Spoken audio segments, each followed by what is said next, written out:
lepo pozdravim. Moje ime je Irina Samina, sem prodekanja na tej fakulteti in ena od idejnih vodij tega leta jezikov, v okviru katerega se seveda dogaja niz stvari, med drugim tudi naš cikl FF govori, filozofska fakulteta govori, v katerem predstavljamo različne poglede na jezik, jezika. Jezikovne sposobnosti so najbolj osupljive sposobnosti človeškega uma, je zapisala naša predavateljica Anka Slanovo-Zimić, ki bo odprla obzorja našega razumevanja in pogleda na jezik še malce navzven. Diplomirana socialna pedagoginja, nadaljevala magistrske študije kognitivne znanosti in doktorirala iz nevroznanosti na medicinski fakulteti Univerze v Ljubljani. Ko gledam projekte, v kateri ste vključeni, potem vidim res zelo široko paleto tem, ki se tako ali drugače dotikajo nevroznanosti možganov, pa naj bojo to možgani na dopustu, ali mi je bil še posebej všeč, neuroekonomija, multimodalno preučevanje delovnega spomina, pa socialna, afektivna nevroznanost, pa še mnogo drugega, o čem boste morda povedali kasneje. Sicer pa, kot rečeno, danes nas čaka predvsem pogled možganov na jezik, jezika na možgane.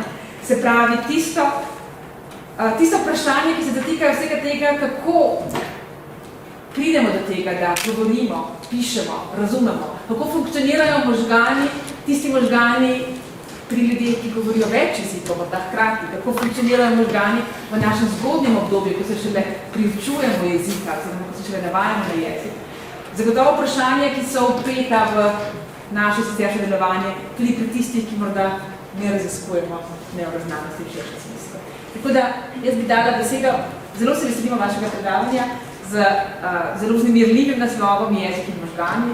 Verjamem, da nam boste odprli marsikatera vprašanja, približno 60 minut imeli predavanje, potem pa seveda sledijo vprašanja in diskusija.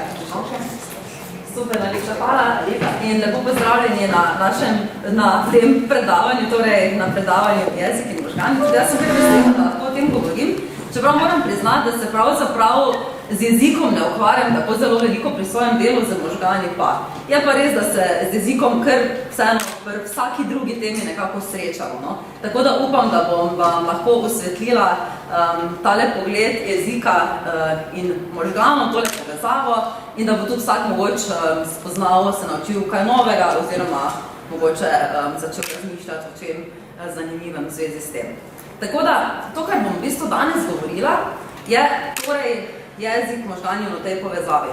V povezavi s tem bi vam rada povedala, torej, kako možgani procesirajo jezik, torej katera možganska področja in strukture so nekako vključena v procesiranje jezika, kako je mogoče pri procesiranju jezika tistih, ki govorijo oziroma se sporazumevajo v znakovnem jeziku, kako je pri branju Braillove pisave.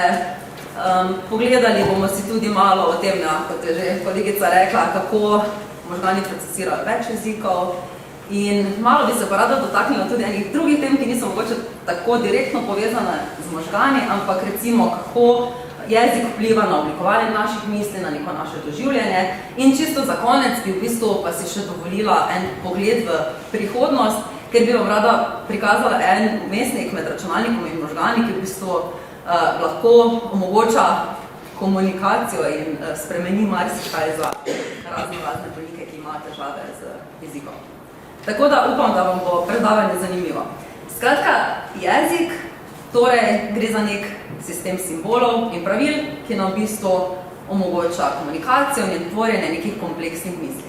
Recimo, dajte si zamisliti slona, ki drsa po Ljubljanici in med delanjem piruet razmišlja o tem, ali mu bo uspelo postati svetovni sloni prvak v hitrostnem drsanju. A ste uspeli? A ste že imeli kdaj to misel? Si mislim, da ne. Skratka, v bistvu zelo fajn pri jeziku je to, da nam pomaga nekako s temi s kombiniranjem različnih jezikovnih elementov, torej besed, v bistvu nekako ustvarjati neskončno mnogo nekih misli, nekih idej. Pa ne samo to, omogoča nam tudi to, da te misli prenašamo eno od drugega. torej da jih prenašamo in da jih sprejemamo. Tako da, wow, res neka zelo zanimiva kognitivna funkcija. In kako v bistvu to naredimo? Kaj se je pravzaprav zgodilo, da sem vam rekla, dajte si predstavljati slona? Kaj se je zgodilo na tej poti, da ste v bistvu vi nekako si sploh lahko začeli to predstavljati? Skratka, ko sem vdihnila, sem izdihnila zrak, napela svoje glasilke, so začele vibrirati, svoja usta, jezik sem postavljala točno v neke določene pozicije, da je v bistvu, da sem oblikovala torej te besede. To, kaj se je potem dogajalo, je bilo to, da je ta zrak, torej se zračni pritisk v okolici mojih ust začel spreminjati in to je potem nekako napredovalo vse do vaših ušes. Je šlo po sluhovodu, je zatreslo vaš bobnič, vaš bobnič je zatresel zaporedoma 3 najmanjše koščice v našem telesu, torej slušne koščice in te koščice, ki so nekako priterjene na polža oziroma na ta naš slušni organ, se je zgodilo to, da je v bistvu torej ta prenos vibracije zračnega pritiska se v bistvu prenesel v gibanje neke tekočine v polžu, ki je začela gibati dlačnice v polžu, torej slušne receptorje in ti so v bistvu povzročili, da se je nek signal pretvoril v električno aktivnost in poslal te informacije v možgane. Kar kompleksen proces že samo do tega, da sploh pridemo do možganov. In kaj se potem zgodi? Skratka, informacije, ko so torej prišle iz vašega ušesa do možganov, so nekako prek večnih mestnih stopenj prišle v primarni slušni korteks, oziroma primarno slušno skorjo, to je neko področje možganov, ki v bistvu sploh ne pomaga zaznati zvočne informacije. Skratka, gre za neko zelo začetno osnovno zvočno analizo. Analizo neke frekvence, jakosti in tako naprej. Potem pa se stvari malo zakomplicirajo. In ko začnemo razmišljati o tem, katero področje možganov vse so vključena v jezik, v bistvu pridemo na ene zelo kompleksne zgodbe, ki jo je težko povzeti na enostaven način. Zato bi vam rado v bistvu povedala poenostavljeno zgodbico, ki bo vseeno nekako orisala, kako možgani procesirajo jezik. Tole je Paul Broca, francoski neurolog, ki je v bistvu v 19. stoletju odkril eno zelo pomembno področje možganov, ki ga danes poznamo pod imenom Brocovo področje.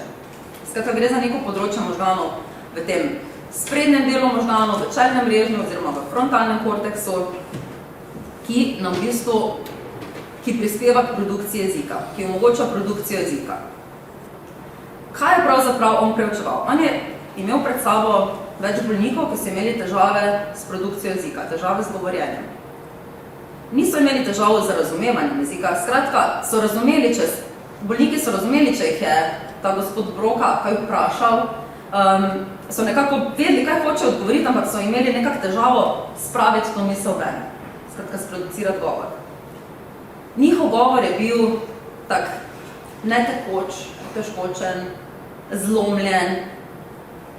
Besede so bile zelo take vsebinske, malo je bilo nekih veznih besed. In bilo jih je v bistvu precej težko razumeti zaradi teh težav. Besede so se ponavljale, skratka. Imel je pa celo enega pacienta, kateri je imel tako resne težave, da v bistvu vse, kar je lahko rekel, je bilo tan. Ali pa tan v najboljšem primeru. Zato so ga celo poimenovali kot pacient tan. In skratka, ko je Broca potem v bistvu naredil avtopsije teh možganov, teh posameznikov, ko so preminili, je v bistvu pri vseh ugotovil, da gre za nek vzorec poškodb možganov. In izkaže se, da je torej to področje, ki ga danes poznamo kot Brocovo področje, bilo na nek način poškodovano. In to področje se je začelo torej povezovati z produkcijo jezika. Potem nekaj let kasneje pa je nemški neurolog Karl Wernicke imel pred sabo paciente, ki so imeli pa v bistvu ravno obratne težave. In sicer imeli so težave z razumevanjem. Skratka, zdelo se, da ne razumejo tega, kar jih nekdo sprašuje, ampak njihov govor je pa v bistvu zvenel kar okej. Bil je zelo tekoč in če jih niste zelo dobro poslušali, v bistvu sploh ne bi vedeli, da so kakršnekoli težave. Ampak če začnete pozorno poslušati te osebe, ki imajo torej poškodovano tole Wernickevo področje, s katerim se torej razumevanje jezika povezuje, pa hitro ugotovite, da njihovi stavki, da so precej nesmiselni, da včasih so sicer gramatično pravilni, ampak včasih vsebujejo neke vsebinsko nesmiselne besede ali pa si celo kakšno besedo, kar izmisli. Skratka, in Wernicke je ugotovil, da to področje, ravno tako, torej, ko je naredil avtopsije, torej teh možganov, je ugotovil, da je poškodovano to področje v temporalnem predelu možganske skorje. In to se je s tem potem kasneje povezalo z razumevanjem jezika. In to sta danes v bistvu neki dve temeljni področji, ki jih bo vsak, ki ima karkoli pojma o možganih pa jeziku, pač to vedel. Broka pa vernike. Broka za produkcijo jezika, vernike za razumevanje jezika. Ampak zadeva ni tako enostavna, ampak veliko bolj kompleksna. In zdaj bi vam isto na tej slikici pokazala samo malo bolj dodelano shemo, ki sem jo pokazala prej. Ampak še zdaleč ne tako dodelano, kot bi morala biti, če bi vam res želela natančno pojasniti, kako poteka procesiranje jezika. Skratka, na tej slikici vidimo spet tole Brokovo področje in pa Vernikevo področje, pa še druga področja možganov. Recimo, ko beremo, se vključujejo tudi vidna področja možganov, ki jih najdemo tukaj le v zatilnem režnju naše možganske skorje. Skratka, da sploh mi lahko preberemo neko besedo, nek tekst, se bodo vklopila ta področja. To, kar se bo zgodilo potem, je, da bodo ta področja poslala informacijo angularnemu virusu, ki bo nekako pomagal prevesti te vidne informacije v neko zvočno podobo. Skratka, bomo vedeli, beseda miza, kako zdaj to zveni. Ta zapis besede miza, da se sliši kot miza. In potem bo to informacijo posredoval Vernikevemu področju, ki bo dejansko razumelo, kaj to pomeni. Skratka, kaj je koncept za to besedo miza. In če bo recimo oseba hotela potem nekaj povedati, bo preko ene povezave med Vernikevim Brokovim področjem posredovala informacijo v Brokovo področje, da bo lahko nastal nek ustni odgovor. Se pravi, mogoče nekdo prebere neko vprašanje in poskuša na njega na glas, oziroma na glas ali pa ne na glas odgovoriti. Tudi v mislih, če bi si odgovorili, bi se aktiviralo tole Brokovo področje. In to je neka schema, kako deluje, oziroma kako možgani procesirajo vidne informacije, oziroma kako sodelujejo pri branju. Če poslušamo govor, se bo seveda najprej aktiviralo primarno slušno področje. To smo že omenili, če se še spomnite iz prejšnje prosojnice. Skratka, zaradi tega, ker morajo moji možgani najprej sploh predelati, kakšne zvočne informacije so prišle torej do njih. In potem bo to primarno slušno področje posredovalo informacije spet v Vernikevo področje, torej področje za razumevanje jezika. In če bomo potem recimo, se pravi, da poslušamo, da nas nekdo nekaj vpraša, kako si danes, skratka, primarni slušni korteks to zazna, Vernike to razume in nekako pošlje informacijo do Broke, ki lahko tudi oblikuje nek odgovor na to. In seveda, če hočem potem odgovoriti, bo moralo tudi neko motorično področje sodelovati, ki bo dejansko oblikovalo moja usta, moj jezik, skratka, gibe mojih ust, mojega jezika in potem nekako poskušalo to informacijo podati ven v svet.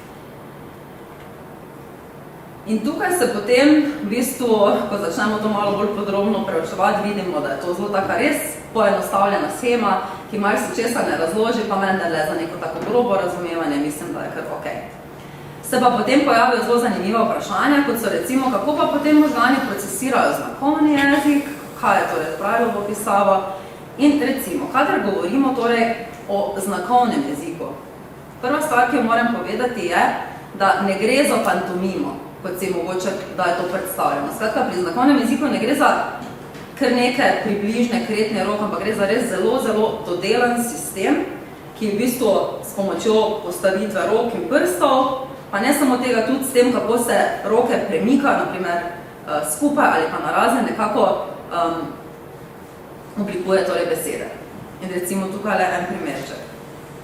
Skratka, gre za res zelo, zelo dodelan sistem. In znakovnih jezikov je na svetu ogromno, tako kot je ogromno govornih jezikov. Tako da, če si mislite, da se slovenski znakovni jezik, se pravi nekdo, ki govori slovenski znakovni jezik ali pa nekdo, ki govori angleški znakovni jezik, razumeta, ker pač oba z rokami nekaj delata, pač se ne. Celo tako daleč gre, da se Američan oziroma nekdo, ki razume oziroma ki uporablja ameriški znakovni jezik pa angleški znakovni jezik, se ravno tako ne razumeta. Skratka, gre za dva popolnoma različna jezika. In raziskovalci so si najprej mislili, zdaj glede na to, da ko govorimo, to Brokovo področje, ki je torej pomembno za produkcijo govora, je zelo blizu tega motoričnega področja za oblikovanje ust jezika, potem verjetno bo pri znakovnem jeziku to področje za produkcijo znakovnega jezika nekje druge, se pravi, ne vem, nekje v bližini rok. Ampak izkaže se, da pravzaprav za produkcijo in razumevanje jezika sodelujejo ista področja možganov. Torej, Brokovo področje za produkcijo jezika, Wernikejevo področje za razumevanje jezika. In poškodbe teh delov bodo rezultirale zelo podobne težave, kot sem jih prej predstavila. Se pravi, poškodba Brokovega področja bo rezultirala v tem, da bo oseba, ki sicer uporablja, torej ki govori z znakovnim jezikom, da bo imela netekoč govor, se bodo kretnje torej zatikali. In podobno torej gre za razumevanje znakovnega jezika. Tako da v bistvu to, kar nam to kaže, je, da v bistvu to Brokovo in Wernikejevo področje, da sta v bistvu precej univerzalna, da ne gre za to, da gre res za razumevanje oziroma produkcijo govornega jezika, ampak da gre pač za neko jezikovno produkcijo v splošnem in jezikovno razumevanje v splošnem. No in potem že pridemo do naslednje teme in sicer, kako je pa zdaj z branjem Braillove pisave oziroma Brajice. Skratka, gre torej za pisavo, ki jo večinoma uporabljajo slepi posamezniki. V bistvu ne poznam veliko detaljev glede same te pisave, ampak nekako so torej znaki, torej za posamezne črke v bistvu označujejo izboklinice, ki so organizirane v neko tako mrežo 2x3 in različna postavitev teh izboklinic pomeni različno črko. Zdaj, tisti, posamezniki, ki berejo te pisave in so zelo, v bistvu, nekako že dobro natrenirani branja, so sposobni v sekundi prepoznati približno 10 črk. Skratka, da zdrsijo preko njih. S tem, da morate vedeti, da višina teh izboklinic je približno pol milimetra. Zato to gre za res nekaj, česar jaz ne bi niti začutila. Mislim, začutila bi, da nekaj je, ampak ne bi bila sposobna česar bolje razpoznati. Se pravi, posameznik, ki dobro bere brajico, bo v eni sekundi v bistvu lahko prebral do 10 znakov. In kako zdaj možgani to podpirajo? Skratka, torej njihov tip je očitno izjemno razvit. To, kar se izkaže, je, da pri posameznikih, ki torej so sposobni zelo dobro brati to Braillovo pisavo, da je njihova, bom razborila, reprezentacija prstov v somatosenzoričnem korteksu zelo velika. Skratka, mi imamo poleg tistega motoričnega področja v možganih, ki je tukaj, imamo področje možganov, ki je odgovorno za to, da sprejema informacije o dotiku, o tipu. In pri večini posameznikov, se pravi, ki ne beremo Braillove pisave, imamo zelo veliko reprezentacijo prstov. Skratka, velik del te možganske skorje, ki procesira informacijo o tipu, je namenjen prstom, primerjavi z ostalimi deli telesa. Če si predstavljate, skratka. Roka je zelo velika tukaj. To pomeni, da ves ta del je nekako odgovoren za procesiranje informacij, ki pridejo iz roke.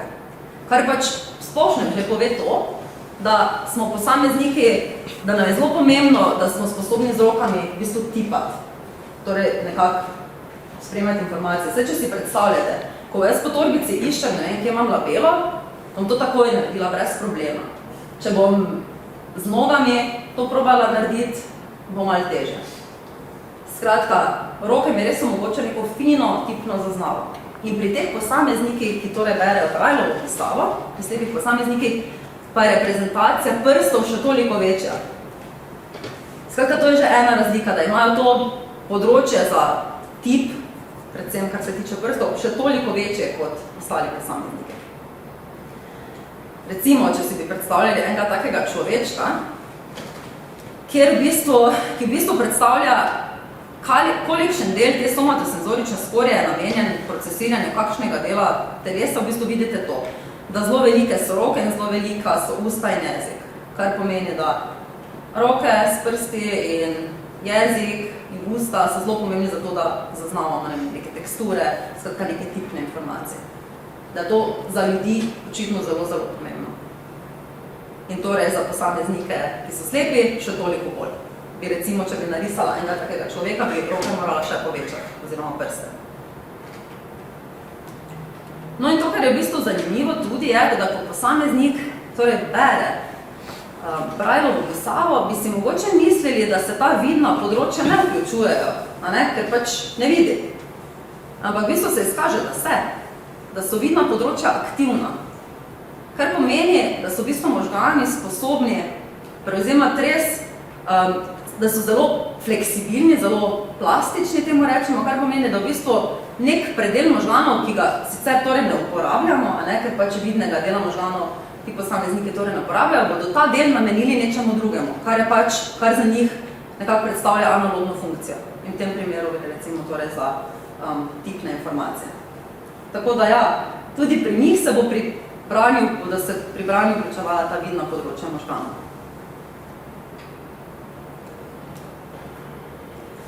Ok, prišli smo torej do konca prvega sklopa. Zdaj se bomo pa lotili naslednjega sklopa. In sicer, kako pa se sploh naučimo nekega jezika. Verjetno veste, da je zelo pomembno, da so otroci v bistvu že zelo zgodaj izpostavljeni bogatemu jezikovnemu obdobju. Da to nekako pripomore k temu, da bomo jezik uspešno osvojili, da bomo v njem zelo dobri. To vemo iz raznih nesrečnih zgodb, skratka ne bi bilo etično, da bi otroka nekako umaknili iz nekega jezikovnega okolja, ampak pač vemo, da se je to že zgodilo, ker so bodisi otroci bili gluhi, pa tega starši niti niso vedeli, bodisi recimo situacije teh volčjih otrok, ki pač niso bili izpostavljeni jeziku. In ko so se ti otroci začeli naknadno učiti nekega jezika, ga nikoli niso mogli nekako spraviti na ta nivo, ki je primerljiv z nekom, ki se ga je učil od rojstva. Študije celo kažejo, da v bistvu že je to, ko smo v maternici izpostavljeni jeziku, da ima že to v bistvu zelo velik vpliv na neko učenje jezika. Tako da recimo, ko se dojenček rodi, boste v bistvu lahko že opazili, da se bo odzval na spremembo maternega jezika, oziroma da se bo drugače odzival na materni jezik kot na nek tuj jezik, kateremu ni bil izpostavljen v maternici. Tako da skratka to nekako kaže, da smo ljudje, da so naši možgani nekako že zgrajeni tako, da sprejemajo te jezikovne informacije. In to, kar torej velikokrat lahko slišimo, ko nekako govorimo o tem, da je torej zelo pomembno zgodnje učenje jezika, se pa potem srečamo s takimi vprašanji, kot so, kdaj je to kritično obdobje za osvajanje jezika, oziroma ali je prav, da mu rečemo kritično, ali je bolj, da mu rečemo občutljivo obdobje, ker kritično bi nekako pomenilo, da ali smo v obdobju, ali pa nismo, se pravi, ali smo v obdobju in smo se ga sposobni učiti jezika, ali pa nismo in se ga nismo sposobni. Raziskave kažejo, da je bolj občutljivo obdobje, da smo bolj ali pa manj. Torej, skratka, da je lahkota učenja večja ali pa manjša v nekem časovnem obdobju. Potem je vprašanje, kdaj točno je to? Ali zdaj to obdobje enako če se učimo prvega jezika, pa drugega jezika? Skratka, tukaj je kar veliko nekih dilem in debat na tem področju. Meni se ne bom spuščala, bi pa vseeno rada omenila nekaj stvari. Sicer zelo pomembna stvar, ki se dogaja v tem zelo zgodnjem obdobju življenja na nevrološki ravni je, kako se v bistvu tvorijo povezave med živčnimi celicami. Torej, tem povezavam rečemo sinapse. In kot vidite tukaj, tu so pač nevroni in vidite tudi, kako so med sabo povezani. To je recimo novorojenček, to je otrok pri 9 mesecih, 2 letih in odrasel. To, kar lahko vidite, je, da je teh povezav vedno več. In nekje do 2 let starosti so možgani zelo fleksibilni, izjemno fleksibilni in vsaka izkušnja, ki jo imajo z zunanjim svetom, nekako rezultira v tem, da se nevroni med sabo povezujejo. In ker je toliko nekih novih izkušenj in informacij, se do 2. leta starosti res oblikuje ogromno povezav. Če pa pogledate odraslo osebo, je teh povezav manj. Se pravi, 2-letni otrok ima približno 2-krat več sinaps kot 2-letni otrok. Kaj nam zdaj to pove? To nam pove torej, da smo nekje v tem obdobju najbolj občutljivi za razno učenje. Ne samo za učenje jezika. In torej, v tem obdobju smo sposobni tvoriti povezave, torej se bomo z lahkoto učili novih informacij. Potem, kar se pa dogaja, je pa ena zadeva, ki se reče sinaptično obrazovanje, ki pa v bistvu govori o tem, da določene povezave v bistvu začnejo propadati. oziroma obrezujemo. Propadajo pa tiste povezave, ki jih pač ne uporabljamo.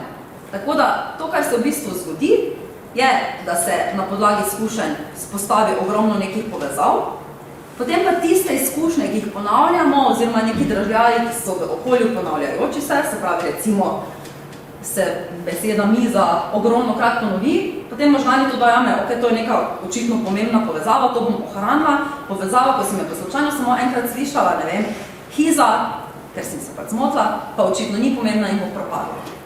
Tako da to je ta nevrološka podlaga učenja jezika. In zaradi tega se torej v tem zgodnjem obdobju zelo enostavno jezika naučiti. Ne vem, če ste imeli pred sabo kakega dojenčka oziroma rečemo otroka, ne vem, starega leto pa pol, mu boste enkrat rekli neko besedo in jo bo kar pač si zapomnili. Kar je meni čisto fascinantno, ker če se jaz hočem neko tujo besedo zapomniti, torej neko novo tujo besedo zapomniti, mi jo mora nekdo 20krat ponoviti, da si bom res zapomnila. Medtem ko moj otrok mu povem, to je pa ne vem kaj, in on bo čez en mesec tisto besedo od ne vem, kjer nam potegnil. Mislim, res izjemna sposobnost učenja besed. Potem, kar se pa torej vprašamo, pa je, kako je pa potem sploh možno, da se naučimo drugega jezika, ne? Se pravi, če se ga ne začnemo učiti v tem istem obdobju, ker torej obstajajo večjezični posamezniki oziroma posamezniki, ki živijo v nekem večjezičnem okolju, ki so že torej od rojstva izpostavljeni jeziku, seveda se bodo uspešno naučili obeh jezikov. Ampak kaj pa z nekim drugim tujim, oziroma s tujim jezikom, ki ga pa začnemo osvajati kasneje? A zaradi tega se ga toliko teže naučiti? Ja, delno ja, ampak ker imamo vseeno že nek mehanizem jezikovni z prvega jezika, bomo vseeno to lahko pač prenesli tudi na nek drug jezik, torej na nek tuj jezik, zaradi česar se to kritično obdobje za osvajanje drugega jezika v bistvu podaljša. Zdaj, pomembno je, da se vsaj enega jezika naučimo v tem kritičnem, občutljivem obdobju, torej v tem obdobju številnega tvorjenja sinaps. Potem pa imamo še kar nekaj časa, da se bomo precej lahko naučili nekega tujega jezika. Seveda smo se tujega jezika sposobni naučiti tudi kasneje v življenju, ampak zelo mala verjetnost je, da ga bomo lahko nekako spravili na ta nivo, ki bo primerljiv z maternim jezikom. Potem bi pa še eno zadevo tukaj povedala, in sicer, da ni vse torej v teh sinapsah, ampak da tudi geni v bistvu zelo veliko prispevajo, da sploh nekako pride do nekega tega osnovnega orodja, ki nam ga telo ponudi za učenje jezika. Gre za eno zanimivo družino KE iz Velike Britanije, pri kateri so v bistvu predvsem naključno ugotovili, da imajo številni posamezniki v družini ene jezikovne težave. In sicer tule lahko vidite v modrem, so torej posamezniki, ki so imeli te težave, v zelenem, kakšna barva je to, pa so posamezniki, ki niso imeli teh jezikovnih težav. In vidite, da je kar veliko teh posameznikov s težavami. Skratka, šlo je predvsem za težave s produkcijo jezika, z uporabo gramatike, ampak tudi za težave v razumevanju. Skratka, precej resne jezikovne težave, ki so se očitno nekako prenašale iz rodov.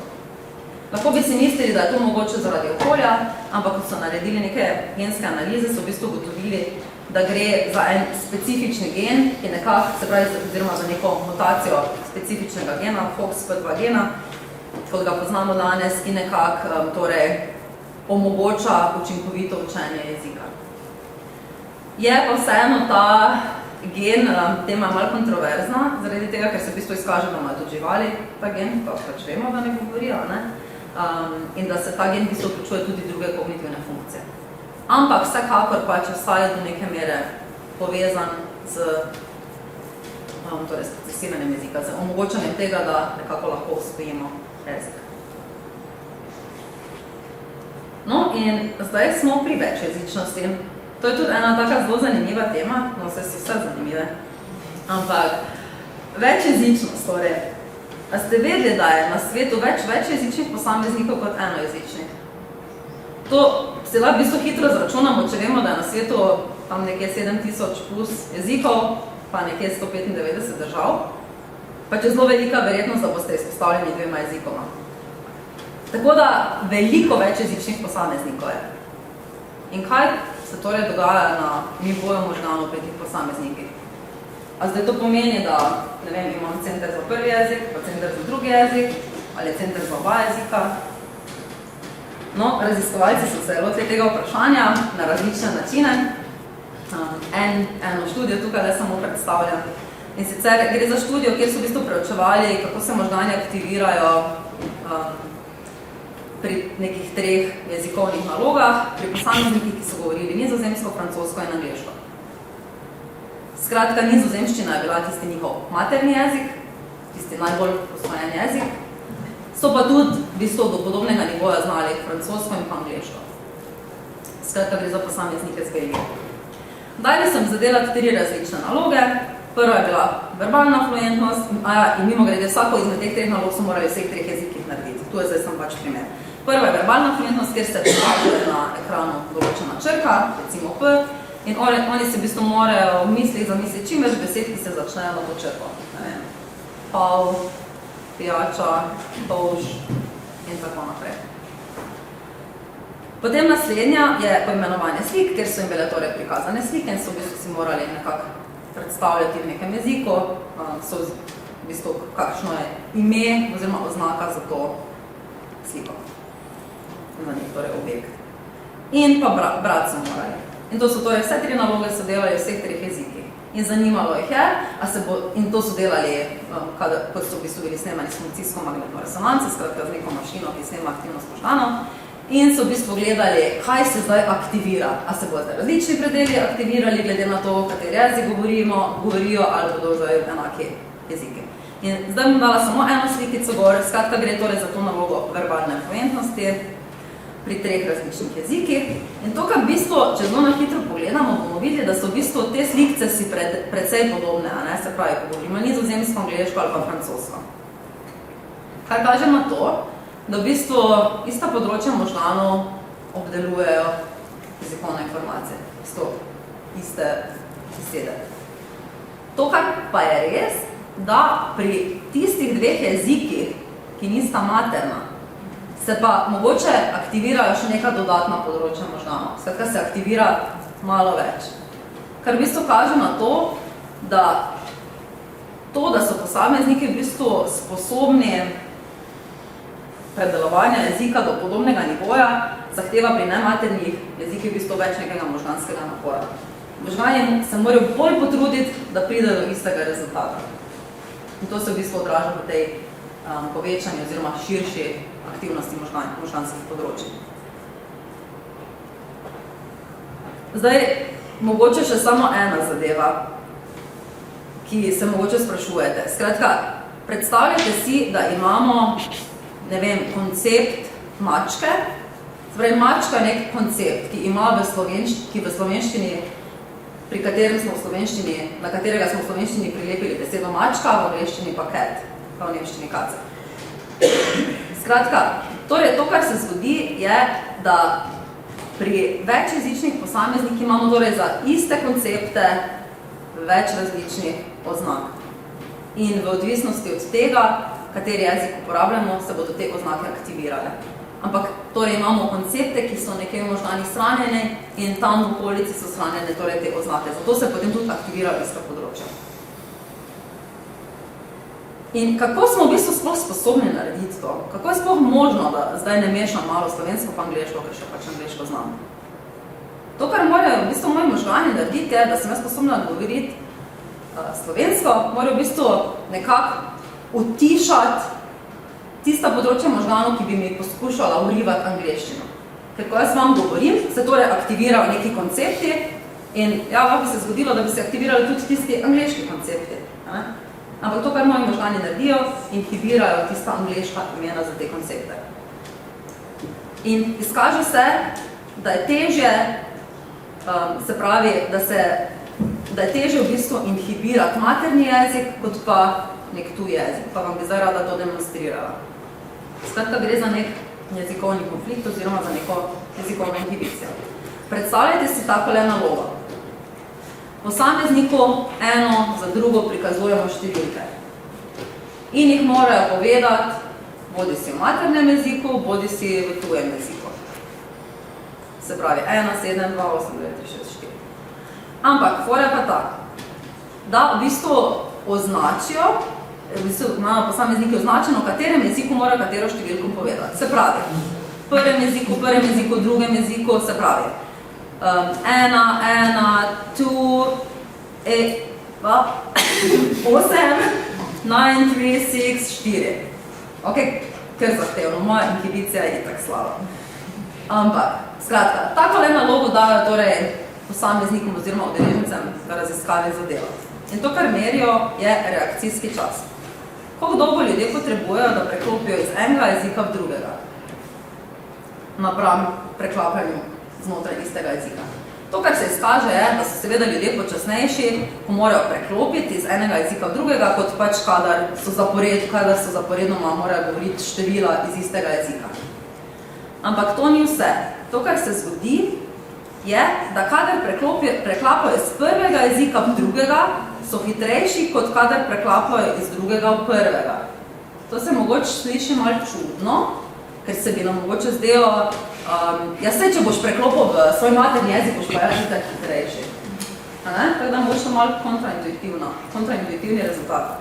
V bistvu to, kar se dogaja, je, da ko jaz govorim v drugem jeziku, v angleščini recimo, moram zelo aktivno inhibirati mojo slovenščino, ker je slovenščina dominantni jezik in se mi hoče bolj vrimiti, ker jo pač več čas uporabljam. In če jo zdaj bolj torej nekako hočem utišati, bo potem, ko jo bom hotela uporabiti, bo ta del utišan in mi ga bo teže nekako dati v spredje. Medtem, ko je pač obratno, kadar preklapam iz prvega v drugi jezik. Ker ko govorim v prvem jeziku, ne rabim tako močno inhibirati drugega jezika in mi je preklopiti tudi bistvo lažje. Zdaj ne vem, a sem bila najboljši poskusni zajček, ko sem to poskušala demonstrirati, ker sem se itak čizmedla. Ampak v bistvu to, kar se izkaže, je tole, da recimo imamo nek koncept, torej to število 6, ki mu v angleščini rečemo 6, slovenščini 6. In ko hočem reči 6, moram torej zelo močno aktivirati šestko. In ko bom potem hotela reči naslednjo številko v slovenščini, bo toliko teže, ker bom ta slovenski del v bistvu utišala. In torej, to, kar v bistvu vidimo, je, da ti posamezniki, ki govorijo več jezikov, se morajo kar veliko ukvarjati s temi konfliktnimi informacijami, oziroma morajo zelo pogosto aktivno inhibirati nek jezik. In to, da smo sposobni utišati neke moteče dražljaje, to je zelo pomembna sposobnost splošno, ne samo pri jeziku. Skratka, dostkrat je tako, ne vem, boste šli na pijačo, pa bodo pri sosednjih mizah zelo, ne vem, galamili in boste poskušali, da vas tisto ne bo motilo, boste skratka zelo aktivno poskušali inhibirati tiste moteče dražljaje. Skratka, gre za res neko pomembno kognitivno lastnost, ki nam pač pomaga funkcioniranje vsakodnevnem življenju. In to, kar so se potem nekateri raziskovalci vprašali, je bilo, ali so torej ti večjezični posamezniki v splošnem boljši v inhibiciji. Skratka, ali v splošnem pač boljše inhibirajo tudi na drugih področjih, ne samo na jezikovnem. In v bistvu osebam zelo različnih starosti so dali zadelati eno takole nalogo, ki rečemo Simonova naloga, je v bistvu precej enostavna. Rekli so jim, če vidiš, da se ti na ekranu prikaže moder kvadrat, stisneš levo roko, če se ti prikaže roza kvadrat, stisneš desno roko. Manipulacija je bila pa takšna, da so se ti kvadratki se niso prikazovali na sredini, ampak so se lahko prikazovali levo ali pa desno. In se pravi, če se na levi strani prikazal moder kvadrat, je človek brez problema stisnil ok, levo.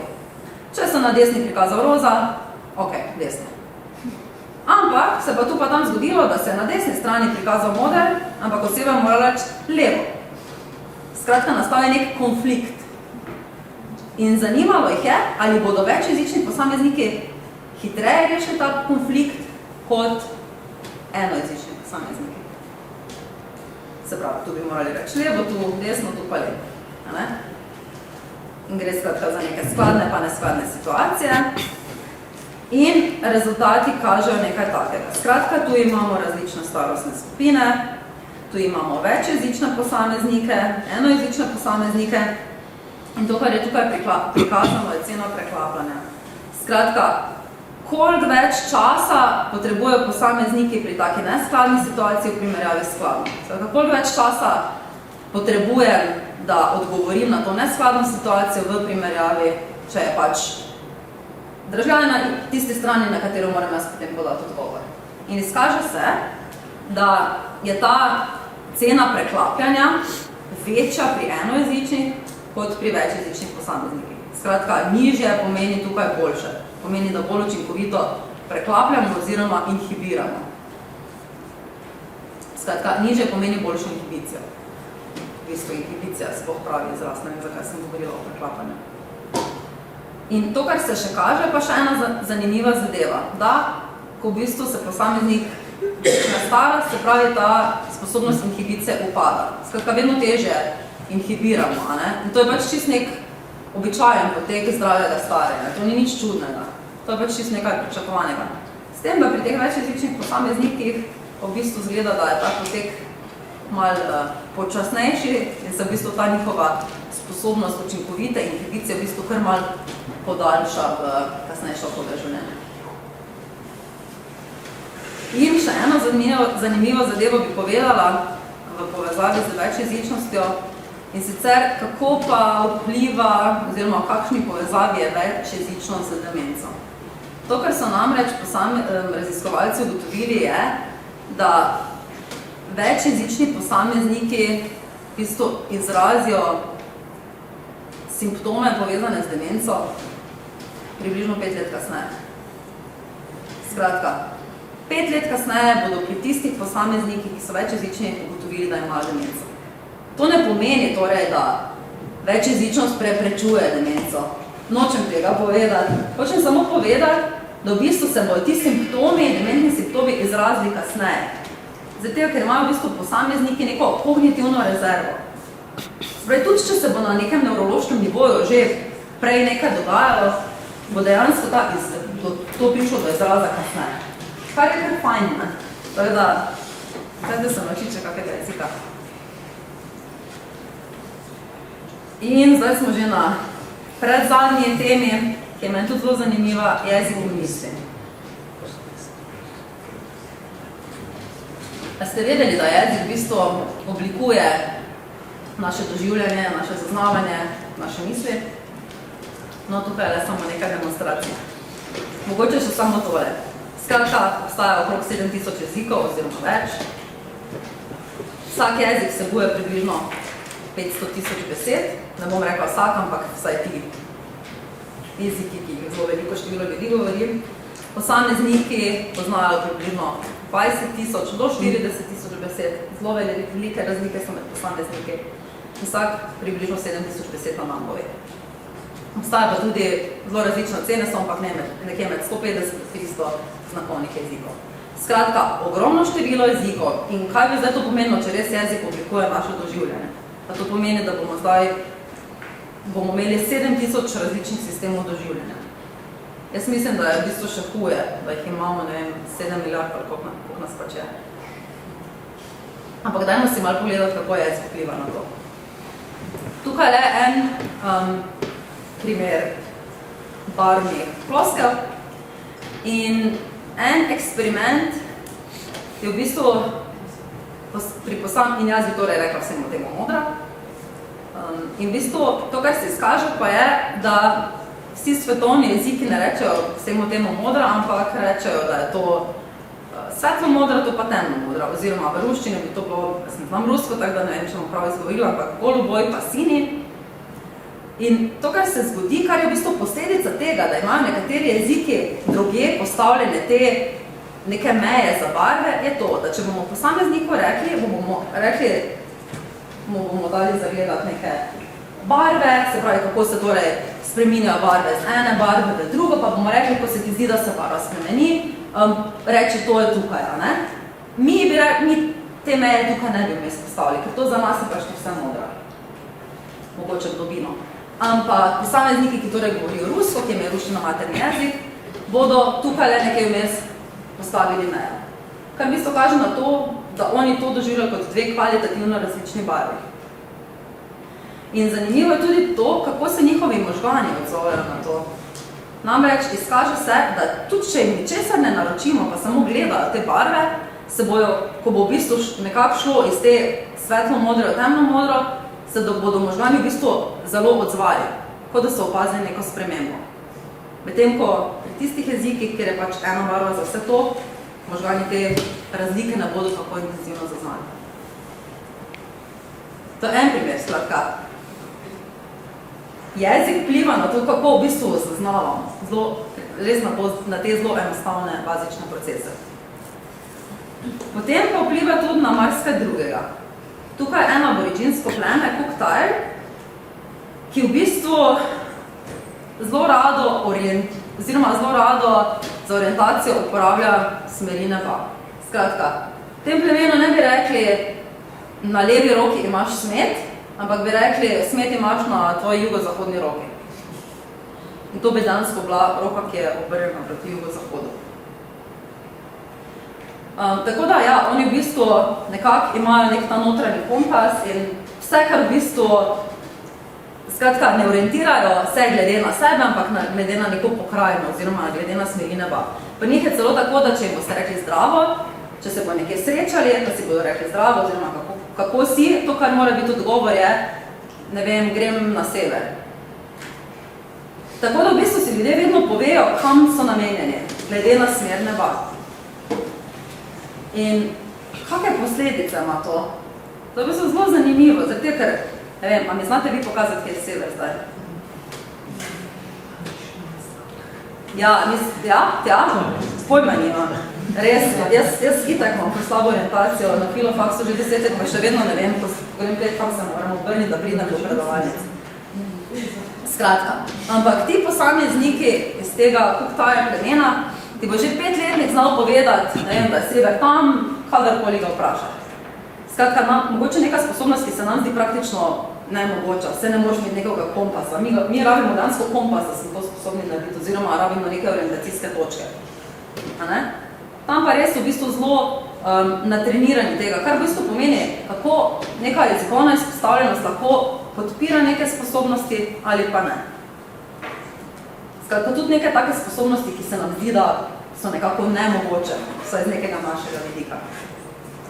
In pri njih je zanimivo tudi, kako dojemajo čas. Zdaj, če jim rečemo, dajte razvrstiti tele podobe po nekem kronološkem redu, se pravi od najmanjšega do največjega, to, kar bi mi naredili, je verjetno, da bi rekli najmanjši, otrok, neka ženska srednje starosti, pa babica. Bi torej razvrstili od najmlajšega, torej to podobo od najmlajše do najstarejše, od leve proti desni. Bi tako naredili? Zelo verjetno. No, ti iz plemena Cook-Tile bodo tudi naredili tako, ampak samo, če so obrnjeni na jug. Če so obrnjeni na sever, bo to od desne proti levi. In glede na to, kam so pač obrnjeni, glede na to bodo razvrstili. Skratka, celotno to njihovo dojemanje oblikuje smeri neba. Potem obstajajo, koliko vidite rac na sliki? 6, kako pa veste to, da jih je 6? A ste jih prešteli? 1, 2, 3, 4, 5, 6? Obstajajo jeziki, ki nimajo števil. Obstajajo jeziki, ki nimajo števil in pač tega niso sposobni. In če bi vam rekla, dajte mi zdaj še enako število miši, vsem bi verjetno znali mi predstaviti enako število miši, če bi vam dala neke miške male igračke. Ampak so jeziki, ki torej nimajo števil. In pri nekaterih jeziki so posamezniki, kljub temu, da nimajo števil, sposobni nekako enako število miši predstaviti, nekateri pa ne. Kar v bistvu spet kaže, se pravi, nekaterih jeziki so posamezniki, kljub temu, da nimajo števil, sposobni neke kvantifikacije, brez da se torej preštejejo, ampak pač vidijo 6 rac in vam bodo dali 6 miši.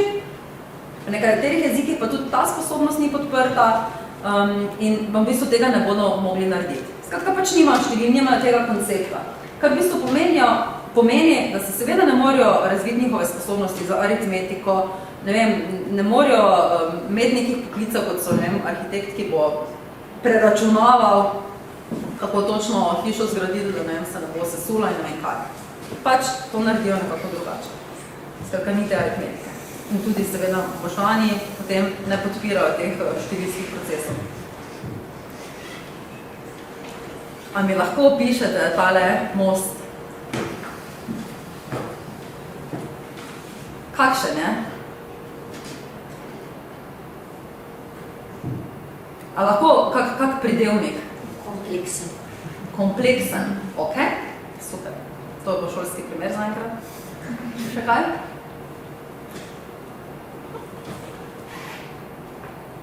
Ok, recimo, trd, močen, ne vem. Tisti most.